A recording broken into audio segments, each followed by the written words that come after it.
Hello, everybody. My name is Sherry Sutton, and I am your marketing mentor. Thank you so much for being here today. I'm actually taping this live in all the places. So hello to everyone who's watching this live. If you're watching this on record, hello. Welcome. Please stop by the Marketing Mastery School and say hello so we can get to know you a little bit better. So today I want to talk about how to say goodbye to marketing overwhelm. So the way that I do this is through a really effective marketing strategy. And there's 3 steps to every marketing strategy that I wanted to go over today. This is going to be a very high level overview of how to create a marketing plan. It's really designed to help you say, okay, what do I need to be thinking about when designing a marketing plan? So this isn't going to give you sort of the step-by-step, here's exactly what to fill out type of things. This is a short primer on what are the things you need to be thinking about. What are the 3 things you really need to be thinking about when creating a marketing strategy? But I'll have future classes on how to put all that together yourself. Really, it's great and really ideal to have a marketing mentor like me to take you through this process. But here is a quick overview if you want to do it yourself. So let's get started. Okay, a little bit, this is on a hair trigger, excuse me. Okay, so a little bit about me. So again, I mentioned my name is Sherry Sutton. I am a marketing mentor that works with solopreneurs to create amazing marketing plans that are tailored to your business, that are easy for you to execute all on your own and don't break the bank, which is essential, especially for brand new entrepreneurs. I've been doing this for a long time, 25 years of experience in all sorts of organizations, from little ones to big ones, all in integrating integrated communication strategies and doing launches. So that's really my expertise. I'm a boy mom. I actually just got married. There's shameless opportunity to put a wedding picture in my presentation here. So I'm a boy mom. I just got married. So I have 2 stepkids and a step grandbaby. So I'm very, very blessed. And I'm also a yogi. That's really very much the center of my whole life. And so shout out to all my yogis out there. All right, let's dive right in. When you're developing your marketing strategy, there's really 3 buckets of things that you need to be thinking about. The first one is root. The second one is serve. And the third one is attract. We're going to talk about what each of these means here just in a minute. But I want to give you kind of a visual of how I see this working. It's almost like a tree, or it is like a tree, right? The roots is the foundation of the tree. And that's where everything starts. A seed stays underneath the ground for quite a while before it comes out and enters the world, right? And it's creating those roots, and that's its foundation, right? That's where it gets all of its nutrients. And it needs that base, that root system in order to grow. And it's the same in your business. We're going to talk about what that looks like in a minute. The second piece is serve. Who do we serve, right? That's really the trunk of our tree, right? The center of everything is, who are we serving? What are we offering them?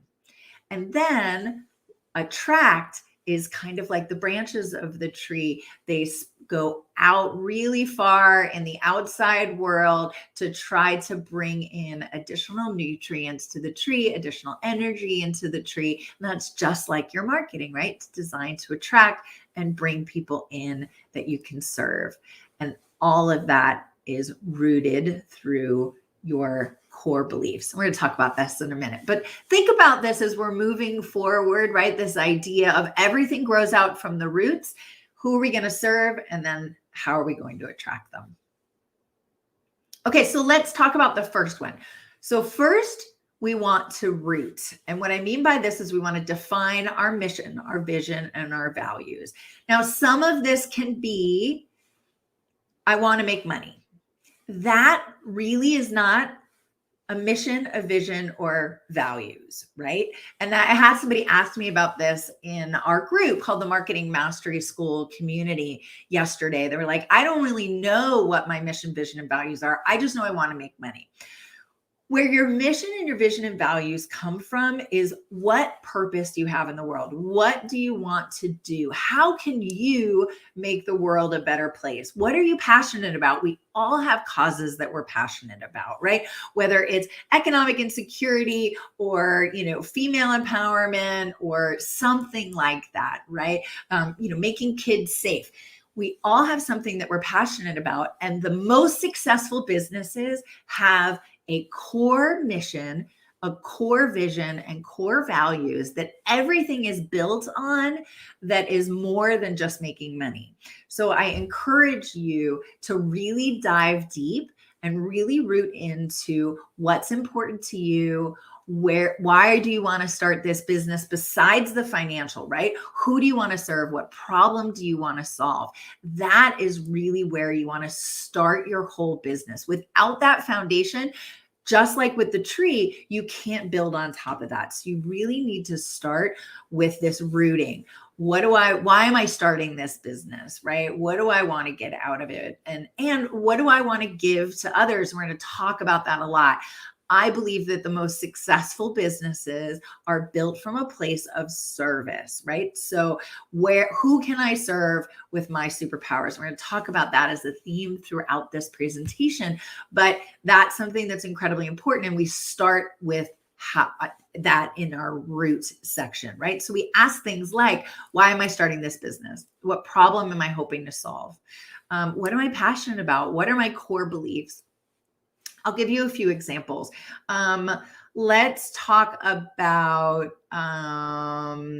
let's talk about Tesla, right? That's a great example of a company that is built on mission, vision, and values, but is also very profitable, by the way. But they came out and said, and I don't know if this is exactly their mission and vision and values, but I'm sort of guessing, like, we want to lower the carbon footprint and make electronic cars sophisticated and cool and awesome so that everyone wants to drive them because it allows us to reduce our carbon footprint. It's better for the environment and all of those types of things, right? Because they have a core passion that's incredibly important, and also see, because of that, a great business opportunity. So matching that business opportunity with what you're really passionate about, whether it's the environment. For me, it's allowing specifically women to create economic freedom and economic independence for themselves. So I use that throughout my business to help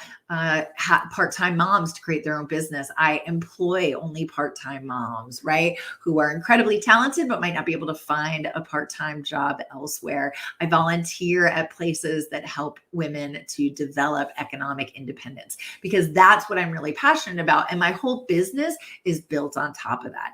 So really spend some time with yourself and say, okay, what am I really passionate about? And some of y'all already know. You're like, I'm passionate about skincare that is incredibly natural. I met with a client the other day, and that's, she's like, I really believe that everything you put on your face enters your body, and it's incredibly important for it to be all natural.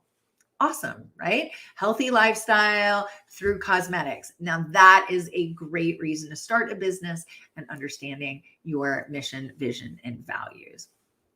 So that's an overview of root. You have to do this before you can build the other pieces. Next, we have serve. So who do you want to help and why?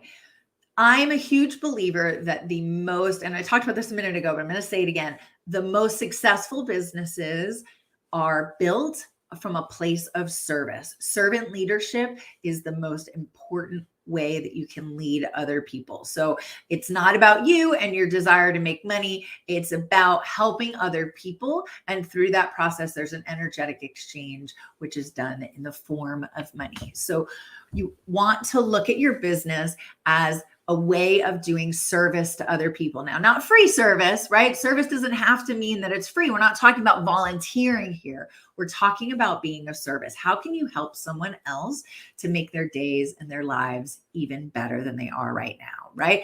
So who do you want to serve with your business?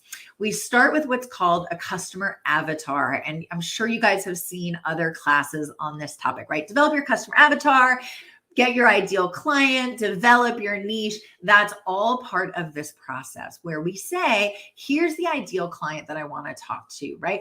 Here's their challenges. Here's what's keeping them up at night. Really understand who they are, what they're struggling with, and why they need your products, right? Because it's funny, it happens to all of us where we create products and no one really wants them, no one really needs them. We don't really understand the need, right? And so we end up sort of having a mismatch in our marketing. And that's something that we have to rectify, hopefully here in this stage, by starting first with really having a deep understanding of our customers and what they want, what they need, what they're struggling with.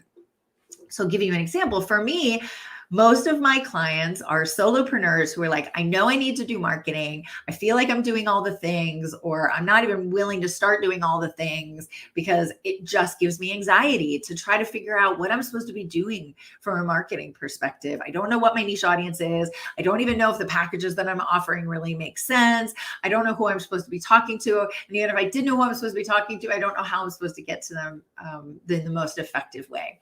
So that's what keeps my client up at night. So what I do is I offer them the opportunity to say, okay, let's create a really streamlined, customized marketing strategy that works just for you and helps to accomplish all the things that you want to do when you rooted in and really understood what you wanted to do with your business. So that's kind of how I do it in my business. And think about that for yours, right? What are the challenges that my audience faces that I can hopefully solve? As part of that, you also want to just understand that person in a really kind of deep way. And with all my clients, we do kind of that idea of a customer avatar, but I do a mood board for each of my clients. And it's like, okay, my ideal person is Fran, let's say, right? We name her or him, and we say, okay, here's some pictures of what she might look like. This is where she lives. This is the type of money that she makes. This is the type of purse that she carries. These are the types of people that she talks to.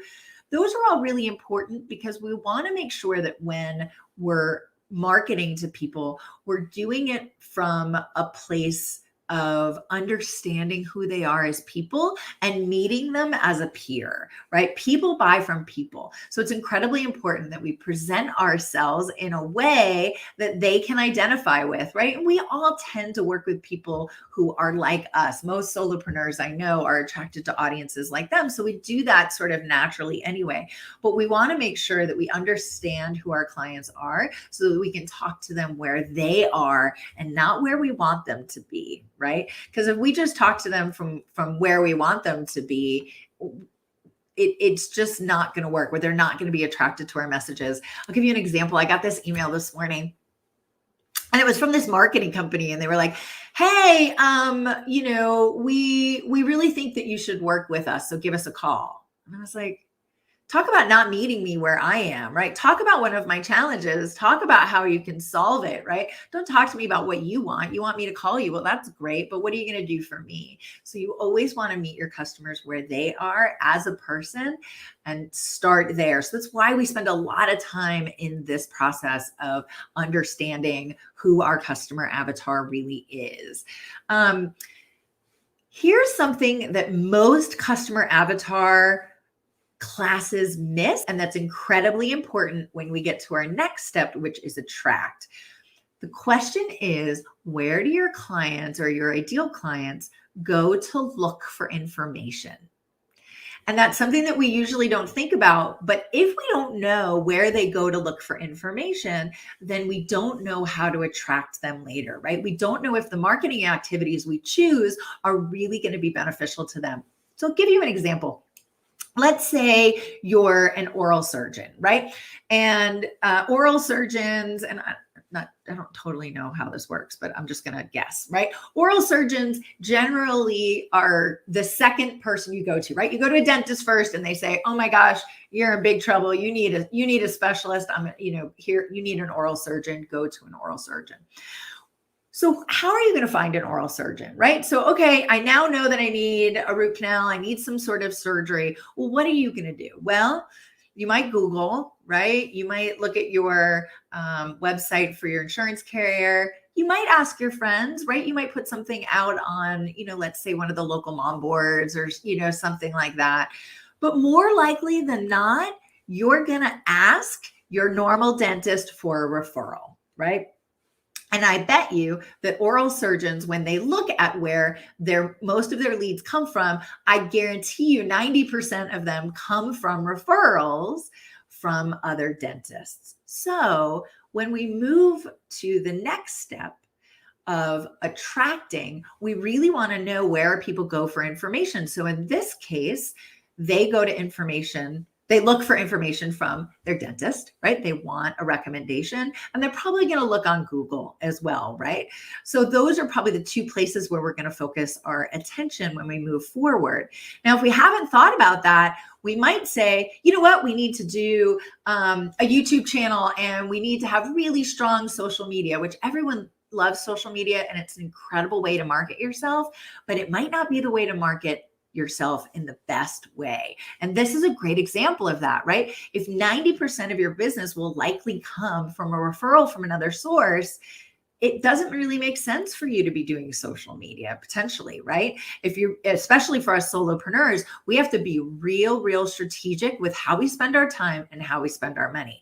So if I was working with that oral surgeon, I'd say, hey, look, let's spend all that time not doing any kind of social media. Let's get you a decent website, but then let's really find some marketing to those dentists to make sure that they're referring you on an ongoing basis. So that could be things like an email to, all the local dentists. It could be sending them cookies once a month or presents once a month, right? There's all sorts of things that you can do that, again, might not be social media, which is sort of strange because we all think that social media is the way to do it. But this is where understanding our customers really comes into play, because social media or networking or some of those other things, it might not be the right thing for us to be doing. So the next thing we want to do is figure out what the customer needs, right? We've already talked about what their challenges are, what they're struggling with, and we match that with our superpower that we did in the root section, right? So we say, okay, here's my superpower and here's what my customers need.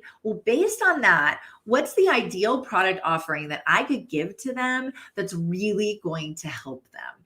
And often what happens is we start with a product and then we sort of try to find the customers that are going to fit it. Where really the best thing to do is have an idea of what your product offering is going to be, but go through this process first of really rooting. Here's my superpower. Here's how I want to make a difference in the world. Here's who I'm going to serve and their challenges. And then how do I make products that are specifically designed for their challenges? And you might have the same product line at the end, but it might actually be very different. Most of my clients that I've gone through this process with have refined their product offerings, sometimes significantly, sometimes in a very small way, and have seen their businesses skyrocket because they're doing it from the place of their customers, right? They're looking through their customers' eyes instead of their own eyes and presenting exactly what they need at exactly the right time at the price point that's most appropriate for both parties. So that's what we do in this serve section of a marketing plan. Our next section is attract. So this is what we normally call a marketing plan, but this is really your communications plan, right? Which activities are you going to do to attract your ideal client? So now what we do is we say, okay, here are the challenges that my customer's having. Here's the product that I'm going to be offering them. What messages are they going to resonate with the most, right? And the way we do that is we say, okay, where are they now? And where do they want to be? And how, through my messaging, through my content, through my product offering, can I talk to them about that journey? How my product is going to take them from where they are now to where they want to be. So now that we understand our clients really well, that's a great time to be able to do that. Then we say, okay, now we know where they go to look for information. We'll go back to our oral surgeon example. So for our oral surgeon, she knows she's getting most of her people from a referral, right? So knowing that, she says, okay, well, what are the short list of activities that I could do to get more of those kind of referrals from dentists? So it might be, again, we talked about email marketing to them. It might be direct marketing, right? Where, hey, we're going to send them a coffee every month, right? Or we're going to send them, I was going to say chocolates, but I'm not sure if that's right for a dentist. Do they eat candy? If there's any dentists out there, send me a note and let me know. But you get the idea, right? What are the marketing things that we could do for them? For me, right, in my business, so many of my people, my solopreneurs, you guys are all on social media, right? I'm streaming this on social media right now because I know that that's where you guys hang out. And so I'm doing activities that are in the places where you like to go for information. So that's what we do in this. And also knowing that you're solopreneurs or even entrepreneurs with small teams, we know you have to be very, very strategic in what you do, right? We only pick 2, maybe 3 things that you're going to do on an ongoing basis to drive customers, right? Those could be social media, email marketing. It's usually a combination of a lot of different things. It might be in-person presentations. It might be lunch and learns like this one. There's all sorts of things that you can do to help drive business to you. And then really all you need to do is just suit up and show up and make sure that you're doing that every single day. I hope this was helpful. If you're interested, I have a program where I go through these 3 steps with clients. I won't give you a huge commercial right now. You can go onto my website and learn a little bit more about it. But if you're like, oh yeah, I get this, but I have no idea how to apply this to my business or how to really pull it together or put it into a concrete plan, I've got something called Marketing Made Simple, which is a 90-day program. It's really great. We start with a one-on-one session. It's usually like 4 hours where we go through in excruciating detail, fabulous detail, but excruciating detail, all of the things we just talked about specifically for your business, right? We go through all those different aspects and we really come up with a plan at the end. I'll spend another 4 hours or so putting together an actual written plan for you so that you know exactly what you need to be doing every single day for at least for the next quarter, often for beyond that. So you get a nice, clear, written plan with a simple DIY list of things you should be doing on a regular basis. And then the coolest part of this program is you get 3 months of access to my Marketing Made Simple group. It's an amazing group of other entrepreneurs. We meet every single week and we talk about how our marketing is going, where we have challenges. I do coaching in that group, or if I don't know any, specifics on that topic, I'll bring people in and they'll come and talk to you. And it's an incredible group. We've all become very, very close and we refer each other, and it's a really, really amazing community. And then after the 90 days, and there's actually an option if you want to do just sort of a quick little, check on my strategy thing, we can do that. And then you can stay in the group for even longer. So, are you ready to say goodbye to marketing overwhelm? I hope that this presentation is going to help you to do that. My website, sherrysutton.com, if you want any other information. If you're watching live, I'm happy to send you a copy of this presentation. Just send me a direct message. And this presentation is also available on the Marketing Mastery School. And if you're watching it there, you'll actually be able to download a copy of these slides from your portal. So thank you so much for joining me today, and I look forward to hearing from you. Talk to you soon. Bye.